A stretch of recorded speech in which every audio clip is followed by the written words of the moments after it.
여호와께서 사무엘에게 말씀하셨습니다. 너는 언제까지 사울 때문에 마음 아파할 것이냐? 나는 이미 사울을 버려 이스라엘의 왕이 되지 못하게 하였다. 이제 너는 그릇에 올리브 기름을 채우고 가거라. 내가 너를 베들레헴에 사는 이새에게 보낸다. 내가 그 사람의 아들 중 하나를 왕으로 뽑았다. 사무엘이 말했습니다. 제가 가면 사울이 그 소식을 듣고 저를 죽이려 할 것입니다. 여호와께서 말씀하셨습니다. 암송아지를 몰고 가서 여호와께 제물을 바치러 왔다고 말하여라. 그리고 제사 드릴 때 이새를 초대하여라. 그 다음 내가 무엇을 해야 할지 가르쳐 주겠다. 이새의 아들 가운데 내가 가리키는 사람에게 너는 기름을 부어라. 사무엘은 여호와께서 말씀하신 대로 했습니다. 사무엘이 베들레헴에 도착하자 베들레헴의 장로들이 두려움에 떨었습니다. 장로들이 사무엘에게 나와 물었습니다. 평화로운 일로 오시는 겁니까? 그렇소, 평화로운 일로 왔소. 여호와께 제물을 바치려고 왔소. 여호와를 위해 스스로 거룩하게 한 다음 나와 함께 제사를 드립시다 하고 사무엘이 대답했습니다. 사무엘은 이새와 그의 아들들을 여호와 앞에서 거룩하고 깨끗하게 한 뒤 그들을 제사에 초대하였습니다. 이새와 그의 아들들이 도착했을 때 사무엘은 엘리압을 보았습니다. 사무엘은 생각하였습니다. 틀림없이 여호와께서는 여기 서 있는 이 사람을 뽑으셨을 것이다. 그러나 여호와께서 사무엘에게 말씀하셨습니다. 엘리압의 멋있는 모습과 키 큰 모습을 보지 마라. 나는 엘리압을 뽑지 않았다.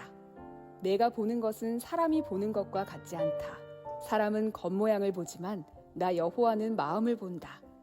이어서 이새는 아비나답을 불러 사무엘 옆으로 지나가게 했습니다. 사무엘이 말했습니다. 여호와께서는 이 사람도 뽑지 않으셨소. 그러자 이새는 산마를 지나가게 했으나 사무엘은 또 이렇게 말했습니다. 아니요, 여호와께서는 이 사람도 뽑지 않으셨소. 이새는 자기 아들 7명을 사무엘 앞으로 지나가게 했습니다. 그러나 사무엘은 여호와께서는 이 아들들 중 누구도 뽑지 않으셨소 라고 이새에게 말했습니다. 그리고 나서 사무엘이 이새에게 물었습니다. 여기에 있는 아들이 전부요? 이새가 대답했습니다. 막내 아들이 더 있습니다. 그 아이는 밖에서 양들을 돌보고 있습니다. 사무엘이 말했습니다. 그 아이를 불러오시오. 그 아이가 오기 전까지 식탁에 앉지 않겠소. 그리하여 이새는 사람을 보내어 자기 막내 아들을 불러오게 하였습니다. 이새의 막내 아들은 살결이 불그스레하고 눈이 빛나는 잘생긴 소년이었습니다. 여호와께서 사무엘에게 말씀하셨습니다. 자, 바로 이 소년이다. 일어나 그에게 기름을 부어라. 사무엘은 올리브 기름이 든 그릇을 가지고 형제들이 보는 앞에서 이새의 막내 아들에게 기름을 부었습니다. 그날부터 여호와의 영이 큰 힘으로 다윗에게 들어갔습니다. 이 일이 있은 후에 사무엘은 라마로 돌아갔습니다.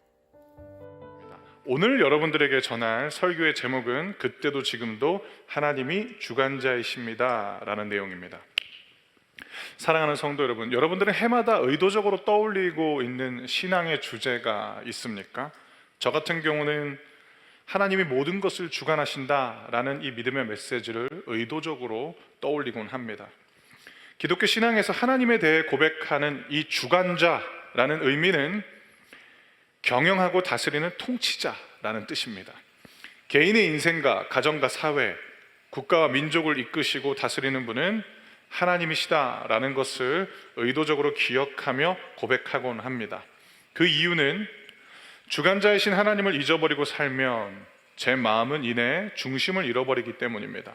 하나님이 선물로 주신 하루하루를 살고 있음에도 불구하고 마치 내가 모든 것을 주관하고 결정하는 나만의 인생인 것이냐 하나님을 망각할 때가 많기 때문입니다. 때로는 하나님이 주신 꿈이라는 믿음이 생기는 설레는 상황 앞에서도 하나님을 기억하지 못한 채 내 자신의 모습만 보면서 쉽게 포기해버릴 때도 있기 때문에 그때도 지금도 하나님이 주관자이심을 의도적으로 떠올리고 고백하곤 합니다. 그렇게 주관자이신 하나님 앞에 서게 되면 교만했던 마음은 다시 겸손을 기억하게 되며 불확실한 미래에 대한 염려와 걱정으로 근심과 염려에 빼앗긴 제 마음을 주관자이신 하나님이 소망으로 바꿔 주십니다. 성경을 배경으로 전해져 내려오는 하나의 이야기가 있는데요, 그것은 이 또한 지나가리라는 격언이 어떻게 탄생되었는지에 대한 내용입니다. 이스라엘의 왕이자 전쟁 영웅이었던 다윗이 하루는 탁월한 금세공업자를 부릅니다. 다윗은 이런 요청을 합니다. 내가 전쟁에서 이겨도 교만해지지 않고, 내가 전쟁에서 패배해도 낙심하지 않을 문구를 새긴 반지 하나를 만들어 달라는 것이었습니다. 금세공업자는 어렵지 않게 반지를 만들었어요. 그런데 문제가 있었습니다. 그 문제는 무엇이었는가? 전쟁에서 승리해도 교만해지지 않게 하는 문구, 전쟁에서 패배해도 낙심하지 않게 할 문구가 이 금세공업자의 머릿속에는 도무지 떠올리지 않았다는 겁니다. 그때 다윗의 아들 솔로몬이 이 말을 금세공업자에게 들려줬습니다. 이 또한 지나가리라. 승리도 패배도 이 또한 지나가리라 였습니다.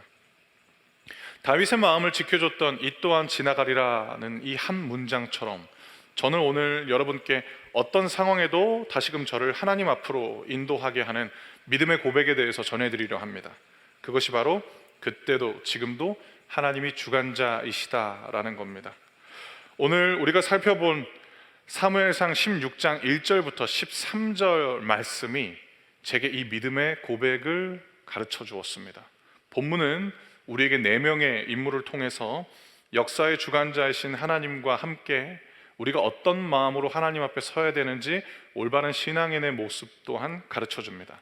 먼저 사무엘상 16장 1절 말씀을 함께 읽도록 하겠는데요, 1절 말씀입니다. 자막으로 한번 띄워주시겠어요? 시작. 여호와께서 사무엘에게 말씀하셨습니다. 너는 언제까지 사울 때문에 마음 아파할 것이냐? 나는 이미 사울을 버려 이스라엘의 왕이 되지 못하게 하였다. 이제 너는 그릇에 올리브 기름을 채우고 가거라. 내가 너를 베들레헴에 사는 이새에게 보낸다. 내가 그 사람의 아들 중 하나를 왕으로 뽑았다. 아멘. 1절에서 우리가 주목해서 살펴볼 첫 번째 인물이 등장합니다.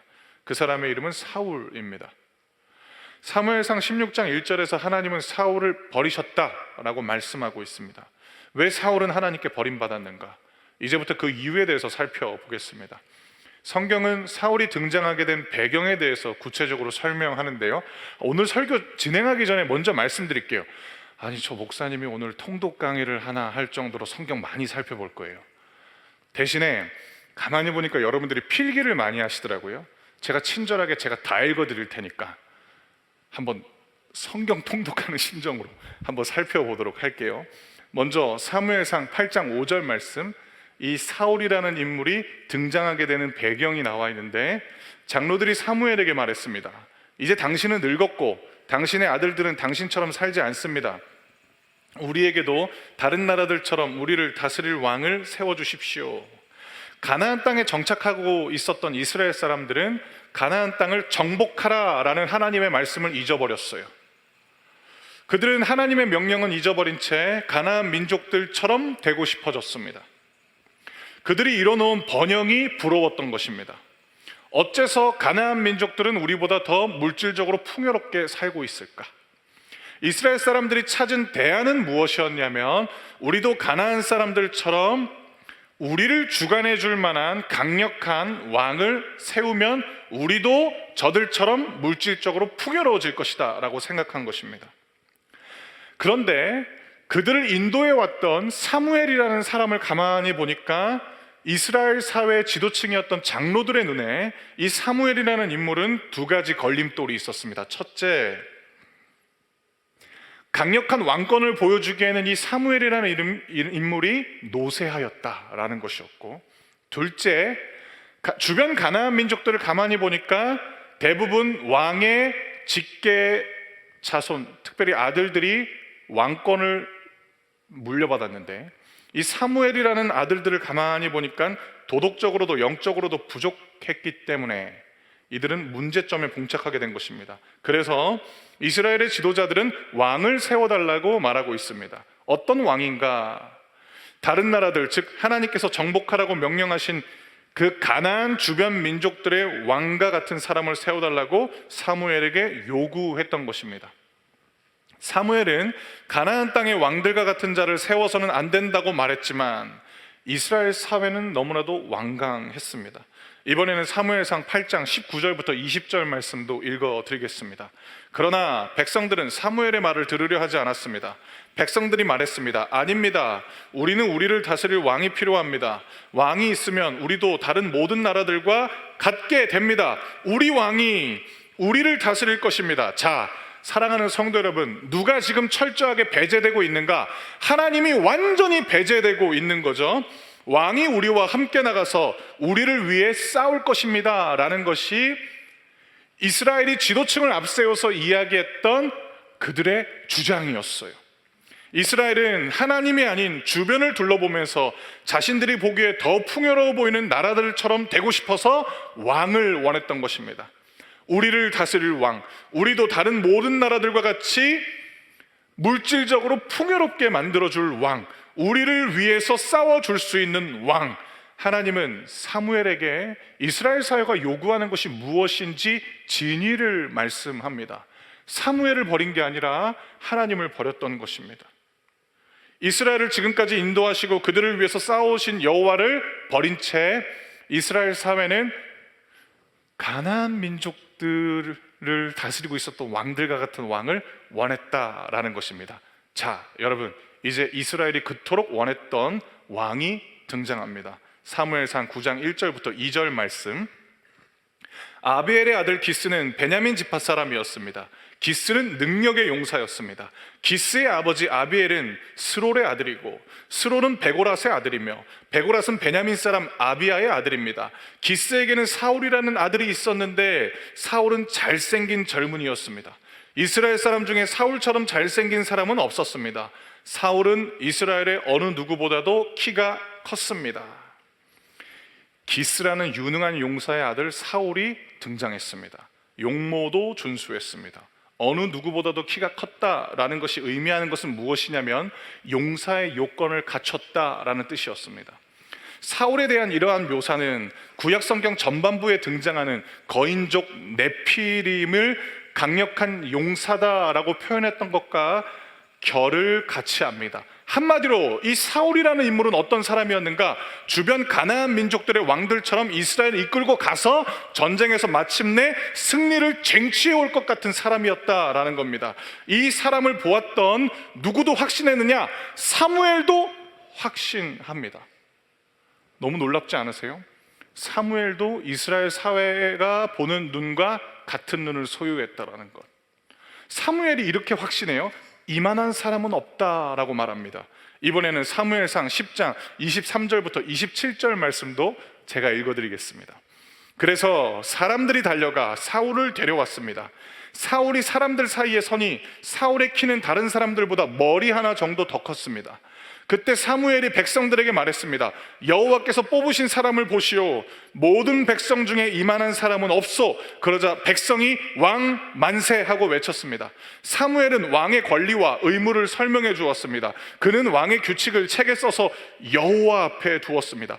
그리고 나서 사무엘은 백성들에게 자기 집으로 돌아가라고 말했습니다. 사울도 기브아에 있는 자기 집으로 돌아갔습니다. 하나님께서 몇몇 용감한 사람들의 마음을 움직이셔서 그 사람들이 사울과 함께 가도록 하셨습니다. 그러나 몇몇 불량배들은 이 사람이 어떻게 우리를 구할 수 있겠나 하고 비아냥거렸습니다. 그들은 사울을 미워하여 선물을 갖다 주지 않았습니다. 그러나 사울은 그냥 잠자코 있었습니다. 자, 사랑하는 성도 여러분, 사울이 얼마나 훌륭했는가. 외적인 모습뿐만 아니라 내면도 좋아 보입니다. 자신을 비아냥거리는 사람들에 대해서도 참아줄 수 있는 마음의 여유 또한 갖췄습니다. 이름 됐죠. 이만한 왕이 어디 있어요. 사무엘과 이스라엘 사람들은 그를 왕으로 세우게 됩니다. 이번에는 사무엘상 11장 11절부터 15절 말씀도 읽어드릴게요. 이튿날 아침 사울은 자기 군인들을 세 무리로 나누었습니다. 그들은 새벽에 암몬 사람들의 진을 공격하여 해가 높이 뜨기 전에 암몬 사람들을 물리쳐 이겼습니다. 이겼어요.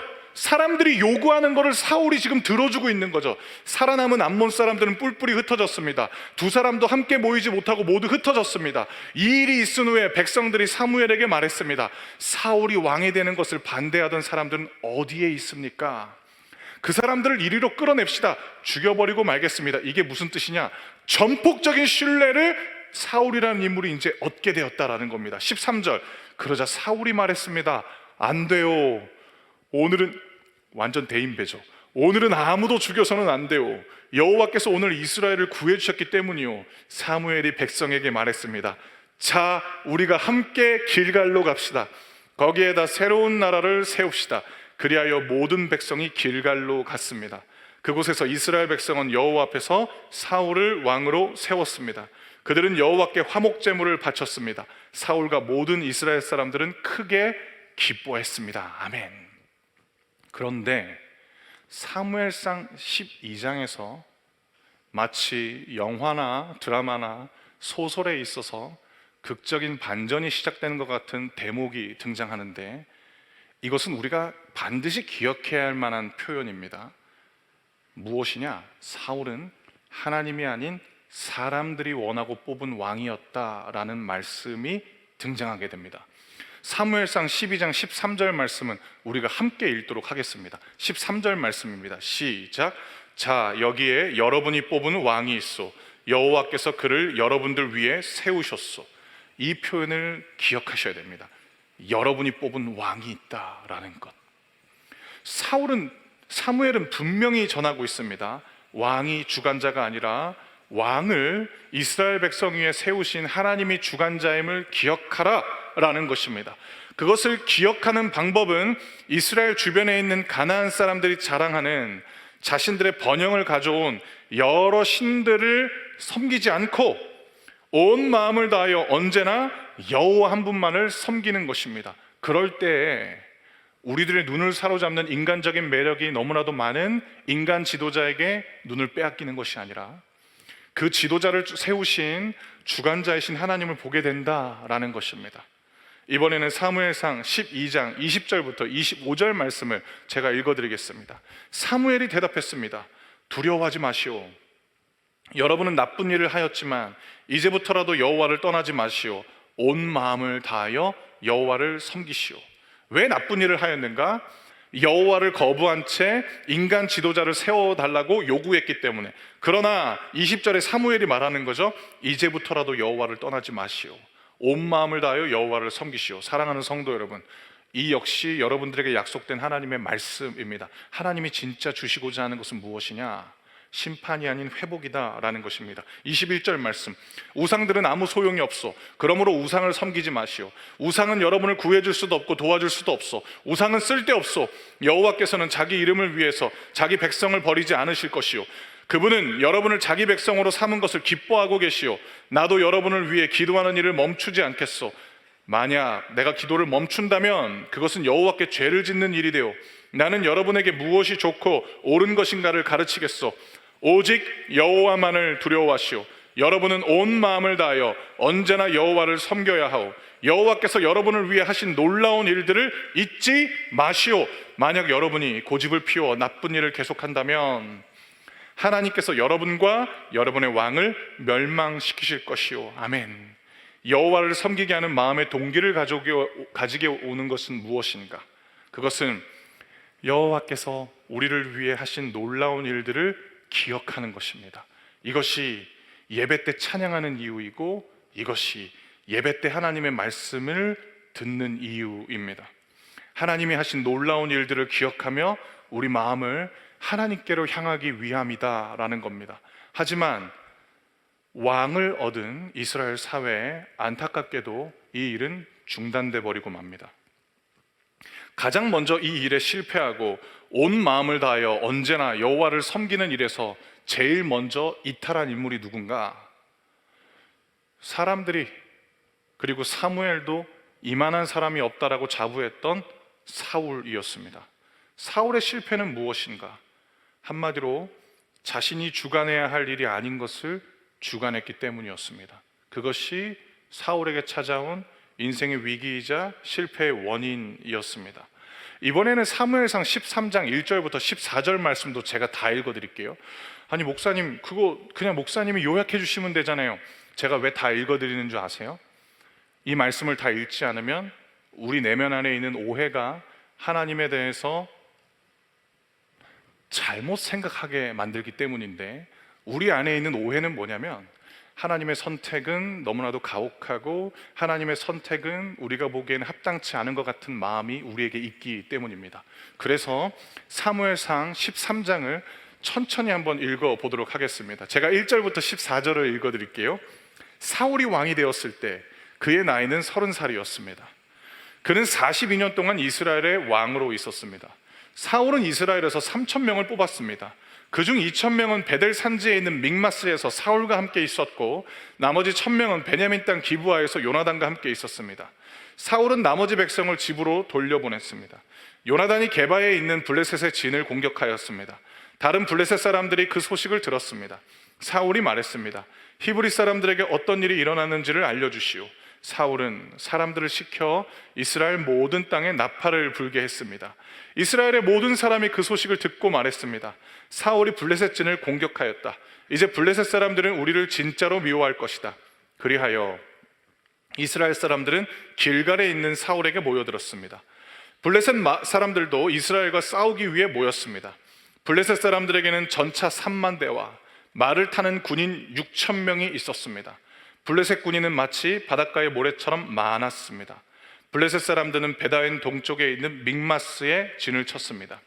이스라엘 사람들은 용기를 잃고 말았습니다. 그래서 그들은 동굴과 나무 숲으로 가서 숨었습니다. 바위 틈과 구덩이와 우물 속에 숨은 사람도 있었습니다. 7절, 심지어 어떤 히브리 사람은 요단강을 건너 갓과 길르앗 땅으로 도망쳤습니다. 그러나 사울은 길갈에 그대로 있었습니다. 그의 군대는 모두 두려워 떨고 있었습니다. 일단 7절까지.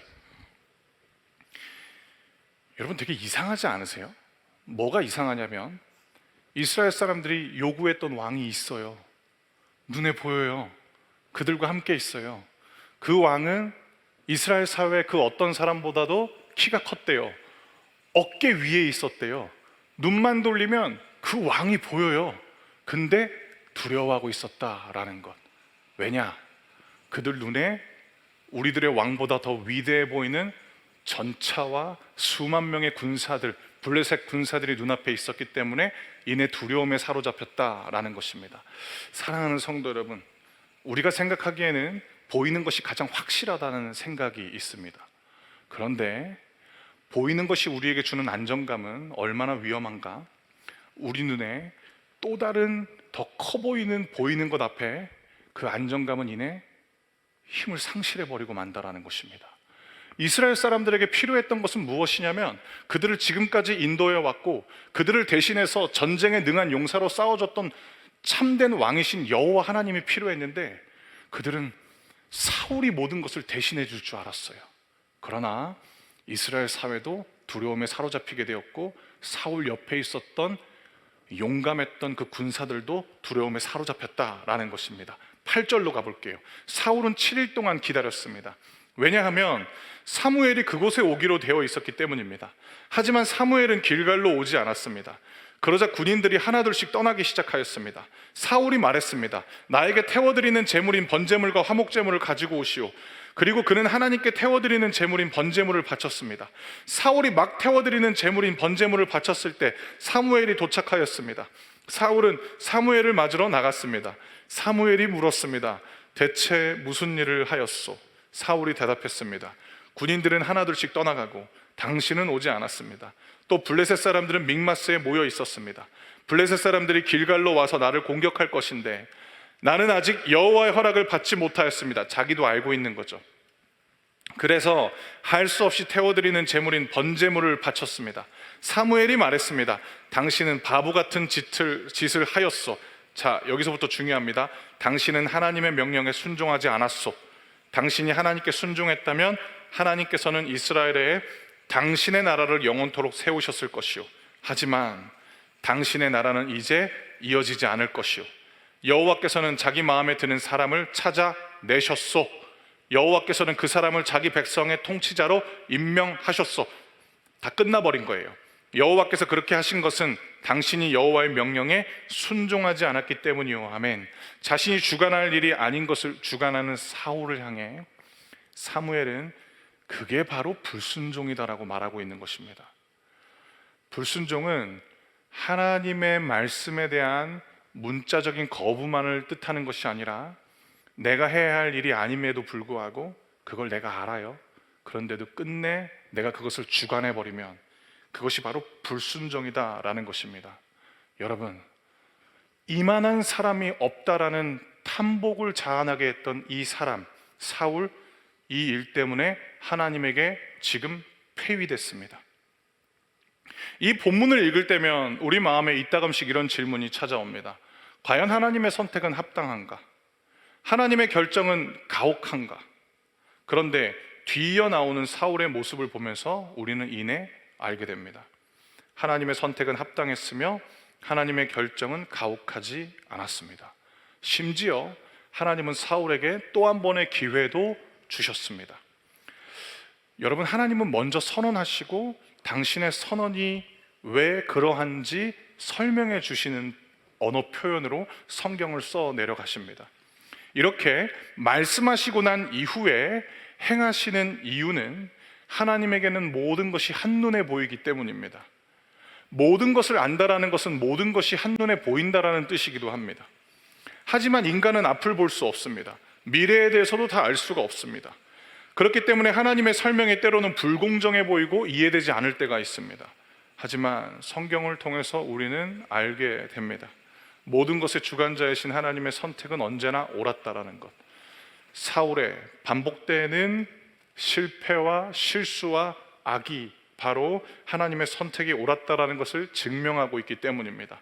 사울을 보면서 우리가 기억해야 할 것은 그의 몰락의 이유는 무능력함 때문이 아니었다라는 것입니다. 여러분, 기억해 주세요. 사울은 절대로 무능하지 않았어요.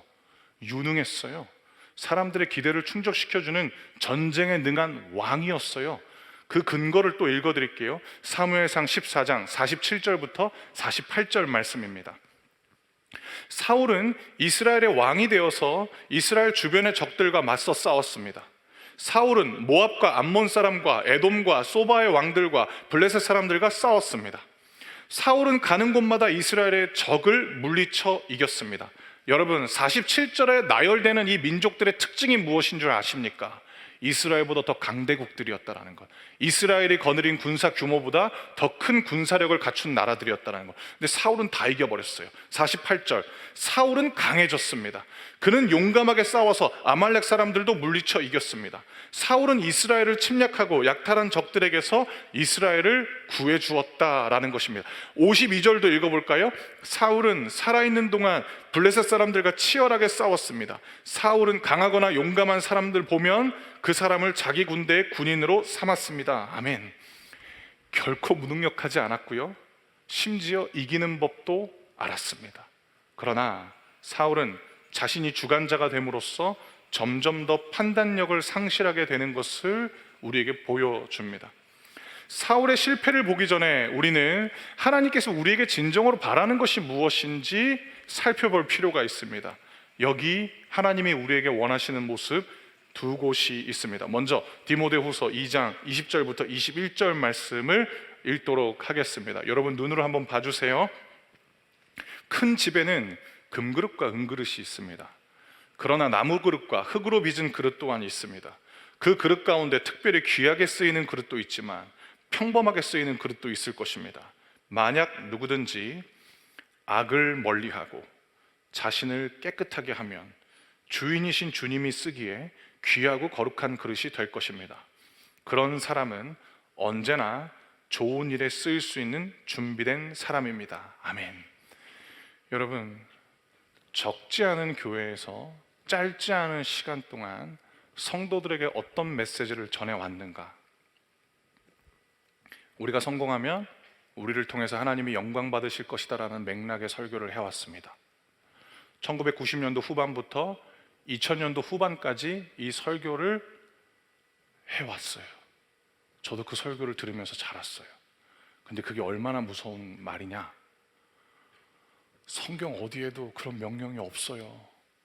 근데 아무렇지도 않게 크리스천들에게 세상의 기준으로 성공하면 우리가 예배하는 하나님을 세상이 궁금해할 것이다 라는 이유로 그것이 선교이고 그것이 전도이다 라고 가르쳐 왔어요. 그런데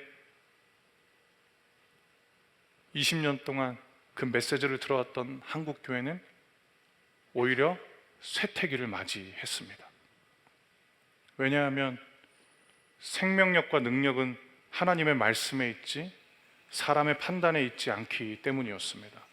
사랑하는 성도 여러분, 하나님이 우리에게 명령하신 것은 거룩과 순결입니다. 깨끗한 그릇이 되는 것입니다. 하나님은 깨끗한 그릇을 쓰시는 분이시지 금그릇과 은그릇만 쓰는 분이 결코 아닙니다. 이어서 하나님이 우리에게 원하시는 두 번째 모습을 볼 수 있는 곳은 요한복음 4장 23절부터 24절 말씀, 이 부분도 제가 읽어드릴게요. 그러나 참되게 예배하는 사람들이 영과 진리로 아버지께 예배할 때가 올 것인데 지금이 바로 그때요. 그리고 하나님께서는 이렇게 예배하는 사람들을 찾고 계시오. 하나님께서는 영이시기 때문에 하나님께 예배하는 사람들은 반드시 영과 진리로 예배해야만 하오. 아멘. 유능하고 매력적이었던 사울에게 없는 두 가지가 방금 우리가 읽었던 말씀들입니다. 사울에게는 거룩과 순결이 없었습니다. 형식적인 종교의식은 있었지만 하나님의 영을 의지하는 예배, 하나님의 말씀인 진리로 드리는 예배란 존재하지 않았습니다. 거룩과 순결, 온전한 예배가 바로 개인의 인생뿐만 아니라 모든 것을 주관하시는 하나님이 우리에게 바라시는 것입니다. 하나님은 사울에게 한 번 더 기회를 주십니다. 하나님이 궁극적으로 바라시는 것은 심판이 아닌 회복이기 때문에 하나님은 한 번 더 기회를 주시는데, 이 기회가 무엇이냐? 사무엘상 15장 1절부터 3절에 나와 있습니다. 이 말씀을 저와 우리 성도님들이 한 절씩 읽도록 하겠는데요, 제가 먼저 1절을 읽고 여러분들이 2절을 읽어주세요. 사무엘이 사울에게 말했습니다. 여호와께서 나를 보내셔서 당신을 이스라엘의 왕으로 임명하셨소. 이제 여호와의 말씀을 들으시오. 2절.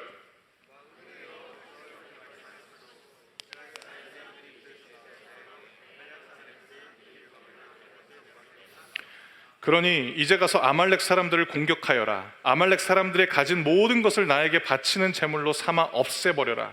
아무도 살려주지 마라. 남자와 여자, 어린아이와 갓난아기뿐만 아니라 소와 양과 낙타와 나귀들도 모두 죽여 없애버려라. 하나님은 지금 사울한테 질문이 많은 명령을 주세요. 왜 질문이 많은가? 아말렉이 이스라엘보다 훨씬 잘 살았거든요. 아말렉 사람들이 가진 모든 것을 하나님께 바치는 제물로 삼아 없애버리기에는 너무 아까워요. 이스라엘 사회에 더 이득이 되는 방법을 왜 모르겠어요. 그런데 왜인지 하나님은 다 없애버리라고 말씀하십니다. 아말렉의 왕을 포로로 삼는다면 자신의 왕권이 지금 흔들리고 있는데 사울의 입장에서는 자기 왕권을 곤고히 할 수 있었어요. 그런데 하나님은 포로를 허락지 않으십니다. 질문이 많은 명령을 주셨던 까닭은 혼란스럽게 만들기 위해서가 아니라 다시 하나님을 향한 온전한 믿음으로 되돌리는 과정이었는데, 안타깝게도 사울은 그 기회를 잡지 못합니다. 왜냐? 사울은 하나님을 주관자가 아닌 자신에게 힘을 주고 자신의 뜻을 이루도록 도와주시는 조력자에 지나지 않았기 때문입니다. 사울의 이야기를 통해서 우리가 배울 수 있는 교훈은, 하나님을 조력자로만 생각하는 사람에게는 결국 역사의 주관자이신 하나님의 선택이 찾아오지 않는다라는 겁니다. 맞아요. 하나님 사랑 맞으세요. 그리고 하나님 선한 목자도 맞으세요. 때를 따라 도우시는 분도 맞으세요. 그러나 기억하셔야 됩니다. 그런 하나님은 단 한순간도 역사의 주관자라는 자리에서 물러나신 적이 없다라는 것입니다. 끝내 이 믿음을 거부한 사울은 점점 판단력을 상실하게 됩니다. 이 판단력의 상실도 자신이 주관해야 될 일이 아닌 것을 주관했기 때문에 찾아온 것입니다. 그래서 이 판단력을 상실한 사울에게 사무엘이 이렇게 말하는 것입니다. 이번에는 사무엘상 15장 22절부터 29절 말씀입니다. 22절부터 29절 말씀. 그러나 사무엘이 말했습니다. 여호와를 더 기쁘시게 할 것이 무엇이겠소? 태워드리는 제물인 번제물과 그 밖에 제사요? 아니면 순종이요? 하나님께 순종하는 것이 제사보다 낫소. 하나님의 말씀을 듣는 것이 순양의 기름을 바치는 것보다 낫소. 순종하지 않는 것은 점쟁이의 속임수만큼 나쁘고, 교만한 고집은 우상을 섬기는 것만큼 나쁘고, 당신은 여호와의 명령을 듣지 않았소. 그러므로 이제 여호와께서 당신을 버려 왕이 되지 못하게 하실 것이요. 그러자 사울이 사무엘에게 말했습니다. 내가 죄를 지었소. 내가 여호와의 명령에 순종하지 않았소. 내가 당신이 한 말을 따르지 않았소. 나는 백성이 두려워서 백성이 하자는 대로 하였소. 제발 내 죄를 용서해 주시오. 나와 함께 가서 내가 여호와께 예배드리게 해주시오. 그러나 사무엘이 사울에게 말했습니다. 나는 당신과 함께 가지 않겠소. 당신은 여호와의 명령을 듣지 않았소. 그러므로 이제 여호와께서 당신을 이스라엘의 왕이 되지 못하게 하셨소. 사무엘이 떠나려 하였습니다. 사울이 사무엘의 옷을 붙잡다가 그만 옷을 찢고 말았습니다. 사무엘이 사울에게 말했습니다. 여호와께서 오늘 이스라엘 나라를 이 옷자락처럼 찢어 당신에게서 빼앗아 당신의 이웃 중 한 사람에게 주셨소. 여호와께서 이 나라를 당신보다 나은 사람에게 주셨소. 여호와께서는 이스라엘의 영원하신 분이요 그분께서는 거짓말을 하지 않으시고 자기 마음을 바꾸지도 않으시오. 여호와께서는 사람이 아니시오. 그러므로 사람처럼 마음을 바꾸시지 않을 것이오. 아멘. 사랑하는 성도 여러분, 이처럼 하나님은 다시 한번 기회를 주시지만 그 기회를 또 저버리는 사람에게는 더 이상 기회를 주지 않으십니다. 오늘 이 말씀을 우리에게 주시는 이유에 대해서 묵상해 보겠습니다. 두 가지 묵상을 해볼 수 있어요. 첫째, 어쩌면 나와 하나님만이 알고 있는 나의 은밀한 죄악을 끊기 위해서 하나님이 오늘 이 말씀을 통해서 우리에게 마지막 기회를 주시는 것일지 모릅니다. 그것을 끊지 않는다면 하나님이 선택하시고 하나님의 일에 쓰임받는 그 인생으로는 어쩌면 그 기회가 사라져 버릴 수도 있기에 하나님은 지금 이 말씀을 통해서 한 번 더 우리에게 기회를 주시는 것일 수 있습니다. 하나님 우리에게 이 말씀을 통해서 다시 질문하는 거죠. 너는 언제까지 사울의 모습으로 살 것이냐? 너는 언제까지 내가 너에게 준 기회를 저버리며 살아갈 것인가? 여기까지가 사울의 모습을 통해서 우리가 묵상해 볼 수 있는 것이고요. 그럼 여러분 이제 공포스럽잖아요. 목사님 원래 설교 되게 짧은데 4명 살펴보겠다 그랬는데 이제 1명 됐고 점점점 4시를 향해서 달려가는데 3명은 짧지만 여우는 깁니다. 두 번째 인물이 누구냐? 엘리압이에요. 엘리압에 대해서 한번 읽어드릴게요. 사무엘상 16장 6절부터 7절 말씀. 이새와 그의 아들들이 도착했을 때 사무엘은 엘리압을 보았습니다. 사무엘은 생각했습니다. 틀림없이 여호와께서는 여기 서 있는 이 사람을 뽑으셨을 것이다. 그러나 여호와께서 사무엘에게 말씀하셨습니다. 엘리압의 멋있는 모습과 키 큰 모습을 보지 마라. 나는 엘리압을 뽑지 않았다. 내가 보는 것은 사람이 보는 것과 같지 않다. 사람은 겉모양을 보지만 나 여호와는 마음을 본다. 아멘. 이제 사무엘을 통해서 하나님께서 사울을 이어서 새로운 왕을 뽑으려고 이새라는 사람의 집으로 보내셨어요. 첫째 아들 엘리압이 나왔어요. 그 역시 눈에 보기에 너무나도 멋진 외모와 그리고 저 사람이야말로 왕이 되겠구나 라는 확신을 주기에 부족함이 없는 인물이었어요. 심지어 사무엘도 저 사람이구나 라고 할 정도의 왕을 연상케 하는 인물이었습니다. 그리고 이 엘리압은 이제 막 왕이 되려는 젊은 사울을 연상케 하는 인물이기도 했습니다. 또 하나, 이 엘리압이라는 인물은 누구를 대변하는가? 사울의 길이 더 좋은 길이라고 여기며 따라가는 이들을 대변합니다. 또 하나, 사람들 보기에 좋은 인생이 최고의 인생이다 라고 생각하면서 젊음을, 하나님을 망각한 채 사람들의 시선에 다 쏟아버리고 있는 인생들을 대변하는 인물이기도 합니다. 하나님 오늘 말씀하십니다. 엘리압의 인생은 끝났다라는 것입니다. 세 번째 인물 사무엘에 대해서 생각해 보도록 하겠습니다. 여러분, 저랑 약속 하나만 하세요. 하나님 말고 아무것도 자랑하지 마세요. 하나님 말고 딴 거 자랑하잖아요. 집에 가면 후회해요. 겸손은 성도의 품위이지만 교만은 성도를 누추하게 만드는 겁니다.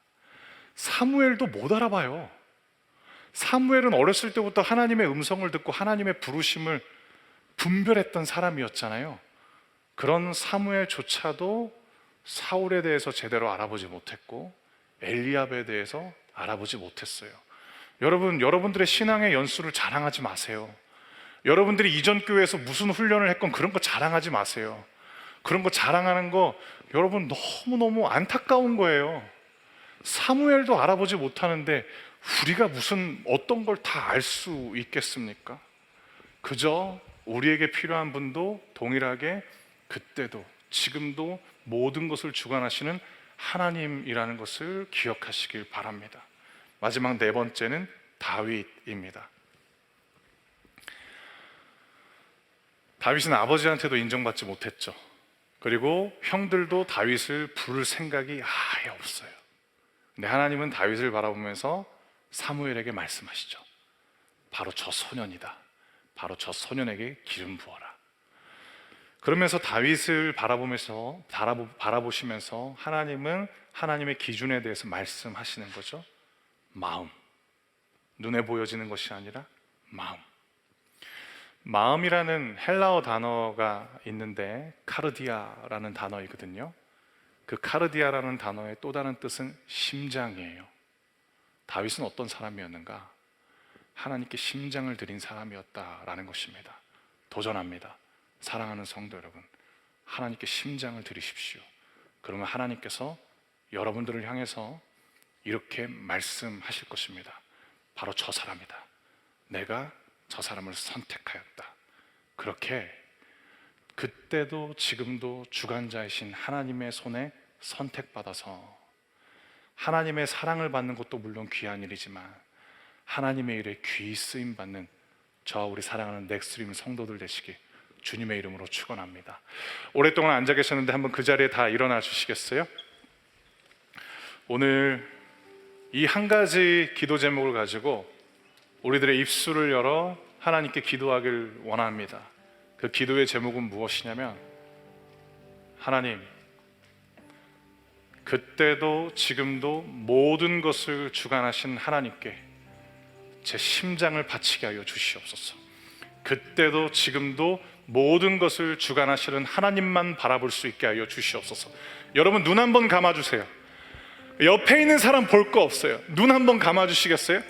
여러분 뭐가 중요해요? 여러분 나이가 중요해요? 여러분이 받는 연봉이 중요해요? 여러분들이 다니는 학교가 중요해요? 여러분 그런 거 별로 중요하지 않아요. 진짜 중요한 분이 바로 하나님이 계세요. 여러분의 눈은 감고 있지만 믿음의 눈을 떠서 하나님을 바라보시길 바랍니다. 여러분 도전합니다. 여러분 다른 것에 여러분들의 심장을 바치지 마십시오. 오직 하나님 한 분께만 여러분들의 심장을 바치십시오. 그러면 하나님이 세상을 향해서 여러분들에 대해서 증언하실 거예요. 바로 저 사람이다. 바로 저 사람이다. 내가 저 사람을 통하여서 내 일을 이룰 것이다. 여러분 그 역사가 지금 여러분들 앞에 시작되었습니다. 이 시간 하나님께 기도하면서 간구할 제목은 이것입니다. 하나님, 오직 하나님만 바라볼 수 있게 하여 주시옵소서. 세상의 가치관을 향해서는 눈을 감고 믿음의 눈을 떠서 하나님만 바라볼 수 있게 하여 주시옵소서. 그리고 하나님, 이 시간 하나님 앞에 다짐하며 결단합니다. 하나님, 내 심장을, 내 마음을 오직 하나님 한 분만 소유하여 주시옵소서라고 이 시간 기도하며 나아가겠습니다.